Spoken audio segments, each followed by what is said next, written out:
새낀 집 있나요? 설 연휴에도 세입자들이 집을 보러 다녔다. 아침엔 아포유 기회를 읽는다. 부동산의 흐름 속 성공이 보인다. 자, 근데 그만큼 지금 세입자들이 다급하다는 것을 의미하고요. 같은 날 세 팀이 집 보러 온다니까 집주인이 그 자리에서 3천만 원을 올리더라고요. 결국 집 안 보고 계약금 쓴 사람이 임자가 됐죠. 임장 가는 길에 발길 돌렸어요. 자, 임장을 갖다가 하고 있는 과정 속에서 발길을 돌렸다고 합니다. 자, 18일 서울 영토부 신길동의 한 아파트에서는 명절 분위기 대신 매수자들의 긴장감이 감돌았다. 야, 진짜야? 설 명절에도 공인중개사 열었다고? 영등포에서는? 자, 설 직전 다주택자 양도세 중과유예 종료 관련 세부 지침이 나오자 시장은 빠르게 반응했다. 다주택자 매물을 무주택자가 사는 경우 실거주 의무를 기존 세입자의 계약 만료 시점까지 미뤄주겠다는 내용이 사실상 세안고 거래를 허용하는 신호로 받아들여진 것. 이건 맞는 이야기지. 갭투자. 왜 갭투자라는 표현을 안 쓰는지 모르겠어.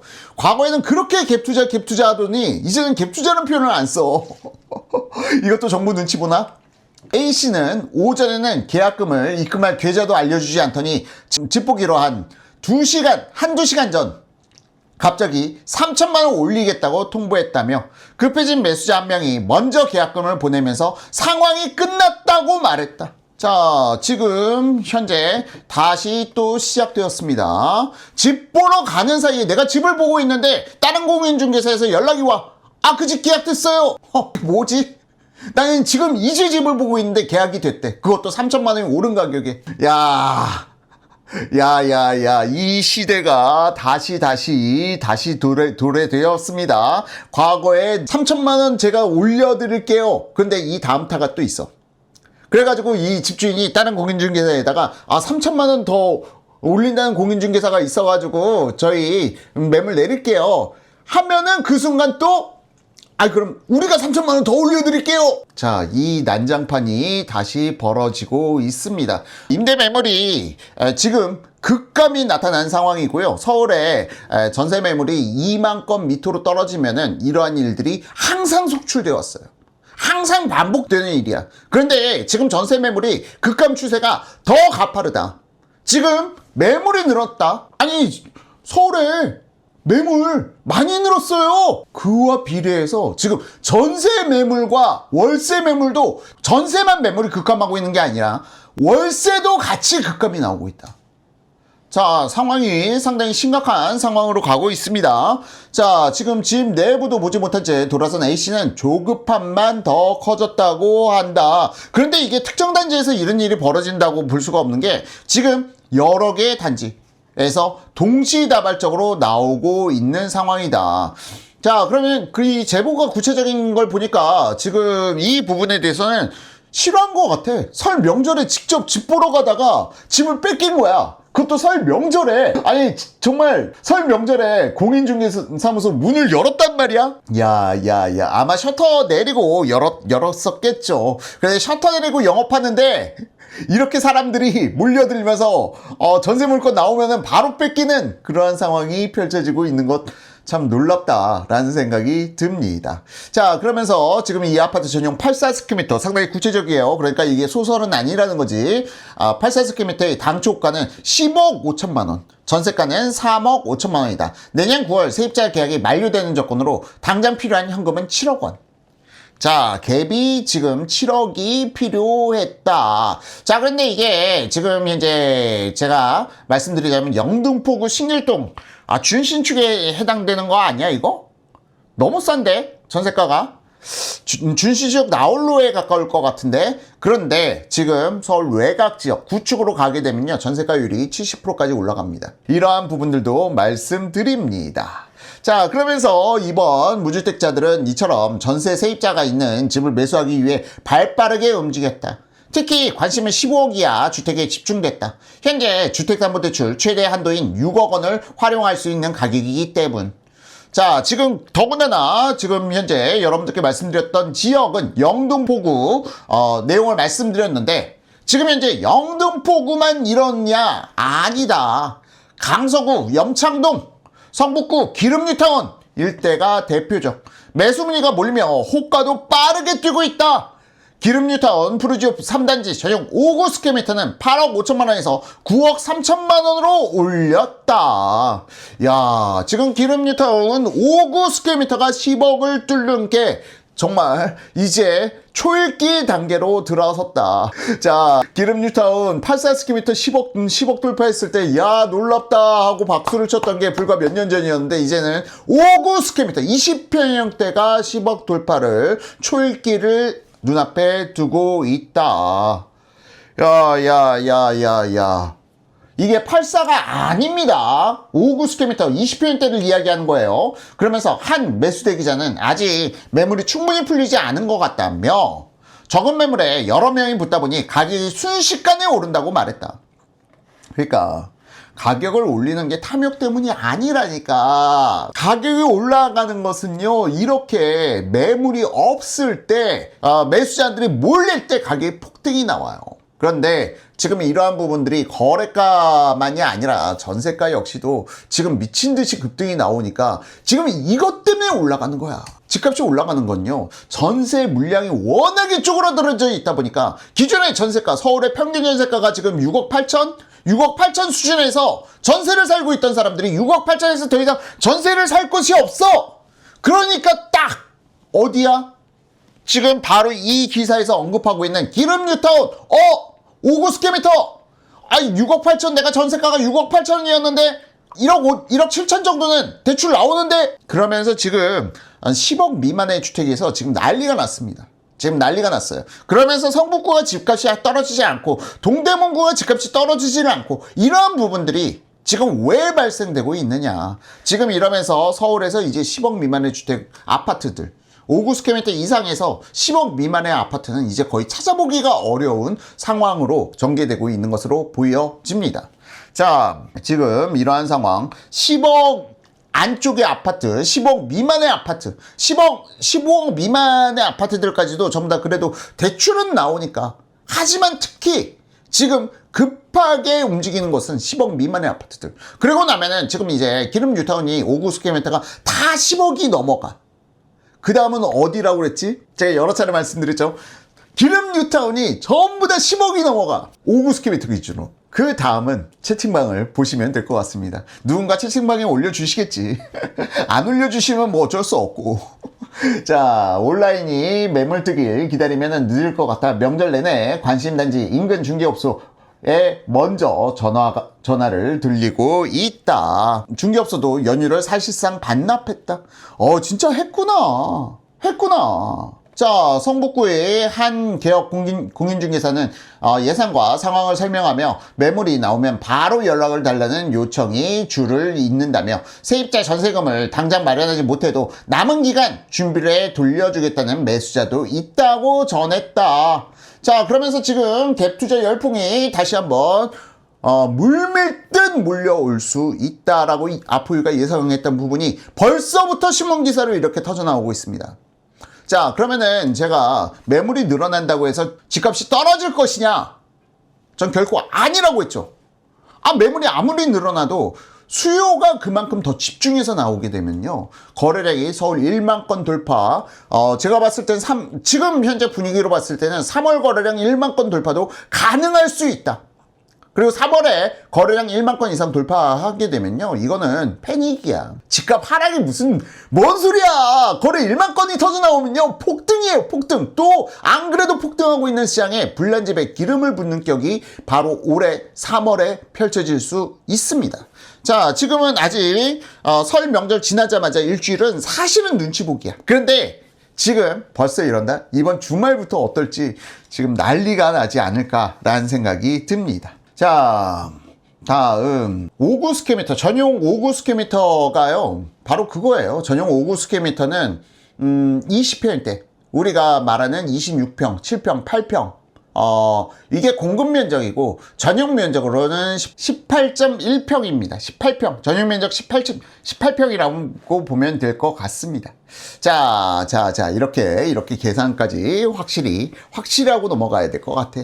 자, 어쨌든 지금 성동, 금호, 행당, 중구, 신당동 일대 역시 비슷하다. 15억을 웃도는 단지도 적지 않지만 중과 유의 종류 전 급매물이 나올 수 있다는 기대에 발길이 이어진다. 성동구의 한 공인중개사는 다주택들도 셈법이 복잡하다며 세무사와 함께 현장을 찾거나 시세보다 3억가량 낮춰 증여를 택하는 사례도 있다고 귀뜸했다. 공인중개사들은 설 이후 다주택자들이 계산이 마무리되는 3월 매물이 늘어날 것으로 봤다. 3월 매물 늘어나면은 이거는 아닙니다. 3월에 매물이 늘어난다는 것은 이미 늦어. 왜? 5월 9일까지 아니야. 5월 9일까지 매도하면은 약정 체결하면 될 거라고 착각하는 겁니다. 4월 15일 이전에는 약정을 체결하셔야 그것도 4월 15일도 늦을지도 몰라. 구청에서 서류 보완 하나 떠버리면 그냥 끝장이라니까. 못 판다니까. 이러한 부분들. 야, 그러니까 이제 5월 9일이 아니라 4월 15일까지는 최소 아무리 늦어도 4월 15일까지는 약정을 체결해야 된다. 그래서 매물이 나올 수 있는 구간은요, 2월 달에 최대한 많이 나와줘야 돼. 3월 달에 매물 나와가지고 한 달 만에 계약 체결한다고, 약정 체결한다고? 그 현실에서 쉽지 않다는 걸 갖다가 알만한 분들은 다 알기 때문에, 이미 지금 팔아야겠다라고 생각하신 분들은 지금 현재 시장에 매물이 나와야 되는 게 맞다. 2월. 아무리 늦어도 2월 말까지. 그리고 3월에 내놓은 경우는 안 팔아도 그만이라고 생각하는 매물들이기 때문에 저는 크게 의미가 없다라고 보고 있습니다. 이러한 상황. 자, 한편 정부는 5월 9일 다주택자에 대한 양도세 중과유예를 종료할 계획. 5월 9일까지 매각하면 안 된다. 큰일 난다. 이 부분 거듭 말씀드리고요. 자, 그러면서 갱신권도 못 쓰고 거리 나왔나, 갭투자, 문열리자, 세입자 비상. 지금 현재 아포유가 이런 부분들을 예상을 했습니다. 이렇게 된다고 말씀을 드렸어. 자, 지금 임차인분들은 죄송합니다. 이재명에게 분명하게 버림받았습니다. 이재명 정부로부터 임차인분들은 정말 처절하게 버림을 받았어요. 여기서 임차인분들 중에서 내가 지금 집을 살 여력이 있어. 난 지금 이때 집을 사야 돼. 집을 사기로 결정하신 분들은 그나마 이재명의 보호막에 들어옵니다. 그런데 집을 살 여력이 없어서 집을 못 사고 임차인으로 남아 있어야 되는 분들이 처한 현실은 바로 이와 같다. 자, 갱신권도 못 쓰고 거리 나왔나, 갭투자, 문열리자, 세입자 비상. 자, 사실상 갭투자가 가능해지면서 계약갱신 신청권을 사용하지 못하는 임차인들이 발생할 수 있다. 벌써부터 협상에 돌입한 임대 임차인도 있을 정도. 5월 다주택자 양도세 중과부를 앞두고 계약갱신 신청권 사각지대에 놓인 임차인들이 생길 수 있다는 우려. 이건 당연히 리짜이밍이 허용했잖아. 자, 계약갱신 신청권 못 쓰는 걸로 지금 확정됐습니다. 자, 집을 내놓는 상황을 이해한다면서도 일부 임차인들 사이에서는 계약갱신 신청권을 사용하려고 했다는 볼멘 소리가 나오고 있는 상황. 자, 그런데 이걸 집주인은 원망할 수 있어? 리짜이밍이 그걸 갖다가 그렇게 하라고 했는데, 응? 갭투자 가능 조건으로 해서 임차인이 계약갱신 신청권 못 쓰도록 못을 박아버렸는데? 자, 근데 이거는 리짜이밍이 하도 말 바꾸기를 잘하잖아. 그래서 이거는 몰라. 그래서 제가 계속 이 불확실성에다가 전 뭔가를 기대는 걸 정말 좋아하지 않습니다. 그런데 이번 불확실성과 관련돼 가지고는 어쩌면은 지금 갭 투자 하신 분들, 지금 이 구간에 5월 9일 이전에 계약 마무리 약정 체결하고 허가 받아가지고 토지거래 허가 신청 접수해서 허가 완료 후 거래가 된 물량들, 갭 투자로 매수한 물량들은 어쩌면은 만료 시점에 계약갱신 청구권 가능하도록 또 뭔가 바뀔지도 몰라. 왜냐? 리짜이밍 손바닥 뒤집기 한두 번 당해봐. 응? 자, 지금 특히 갱신권을 사용하지 않는 상황에서 만기가 7개월 이상 남은 임차인들이 사각지대에 놓였다. 임대인이 다주택자이면 집을 팔릴 경우 전세 2년 연장할 수 없게 된다. 원하지 않더라도 이사를 가야만 하는 상황이 몰린 것이다. 아포유가 이 영상 올려드렸던 거 기억하시죠? 자, 이거 영상 왜 임차인을 버렸는가?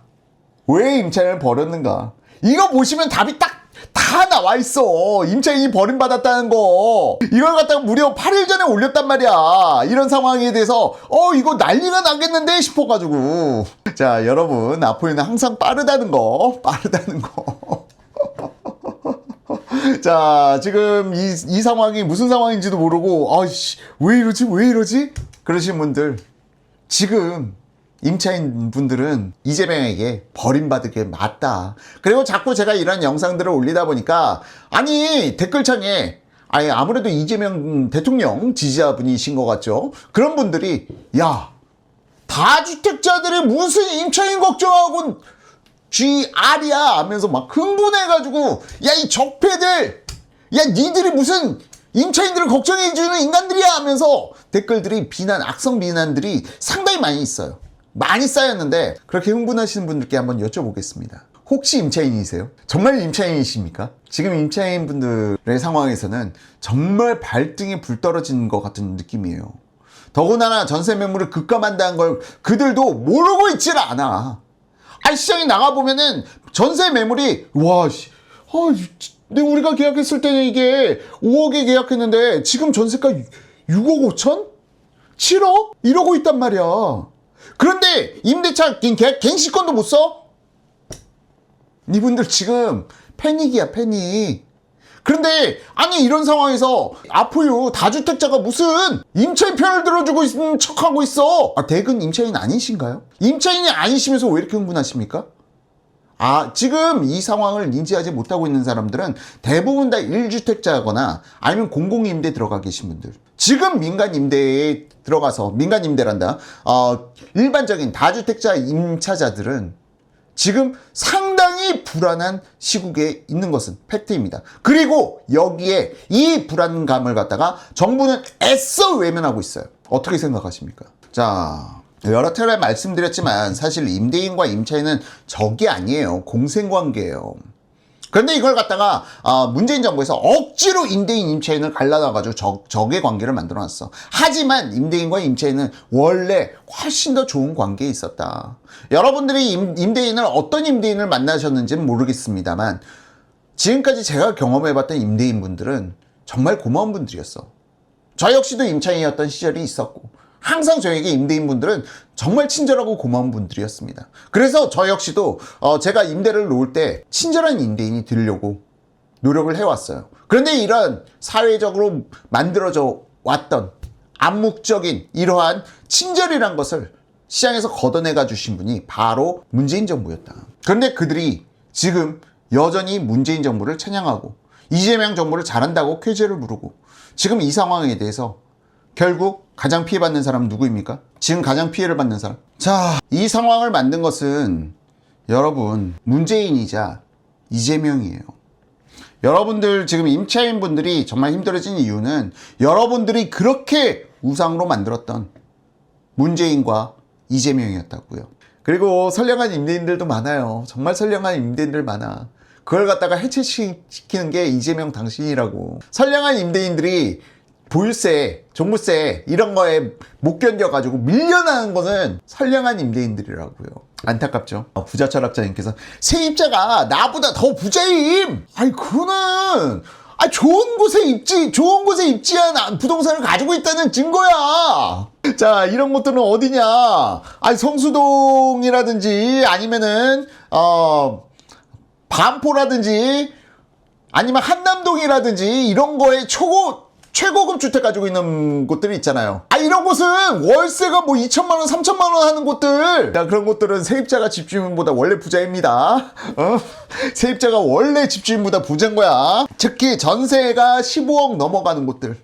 전세가 15억 넘어가는 곳들은 집값에 상관이 없는 분들이야. 이분들은 전세 15억 이상에서 거주하시는 분들은 집주인보다 부자일 확률이 훨씬 더 높다. 이러한 부분도 함께 말씀드립니다. 어쨌든 지금 최근 전세값이 가파르게 오르면서 KB부동산에 따르면 지난달 서울 아파트 전세 평균 가격은 6억 6,900만 원으로 2023년 8월 이후 30개월 연속 상승 6억 6,900만 원. 올해 안에 7억 돌파는 당상이다. 올해 안에 7억 돌파는 거의 확정적이라고 보셔도 무방합니다. 자, 어쨌든 당시 평균 전세 가격은 5억 7천만 원. 부동산 업계 관계자는 사실상 같은 금액으로 들어갈 수 있는 곳이 많지 않다며 결국 떠밀려 나갈 가능성이 높다고 말했다. 이게 그러니까 지금 나는 좀 약간 이상해. 리차이 왜 이러지?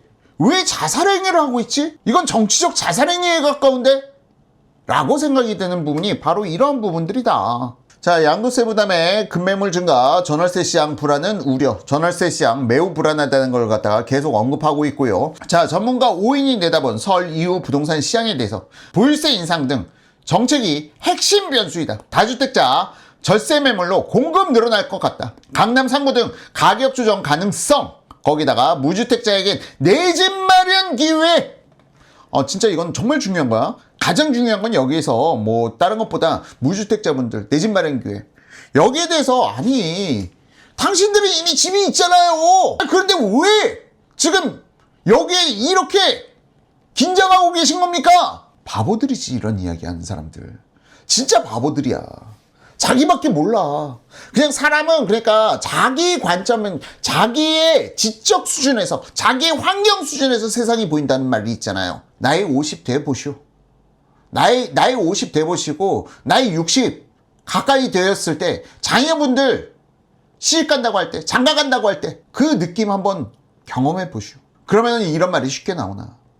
내 자식들은 그래도 집 절대 못 살 것 같은데 양극화 될 것 같은데 밀려난 축에 속할 것인가 아니면은 그나마 집이라도 가지고 그나마 안정에 가까운 삶을 갖게 할 것인가.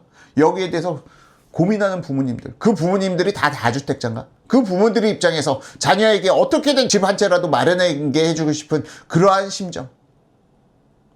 자, 다주택자라고 해가지고 이걸 갖다 자녀한테 다 줄 수 있냐? 못 줍니다. 그것도 돈이 있어야 물려줄 수가 있어요. 돈이 없으면 물려줄 수가 없어. 미치는 거지, 미치는 거야. 자, 지금 전월세는 계속 오를 것. 우세가 아니야. 이건 우세가 아니고요. 전월세는 계속 오른다는 것은 압도적입니다. 이거는 거의 기정사실화되어 있다라고 봐야 되는 거고요.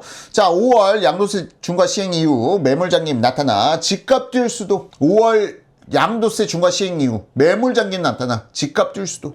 이것도 당연한 이야기지. 그나마 5월 9일 이전에 급매물들 5월 9일이 아닙니다. 거듭 말씀드려요. 4월 15일이라고 보면 돼. 거의 4월 15일이 저스트야. 4월 15일에 딱 매물이 끝난 물량들 4월 말부터 나타납니다.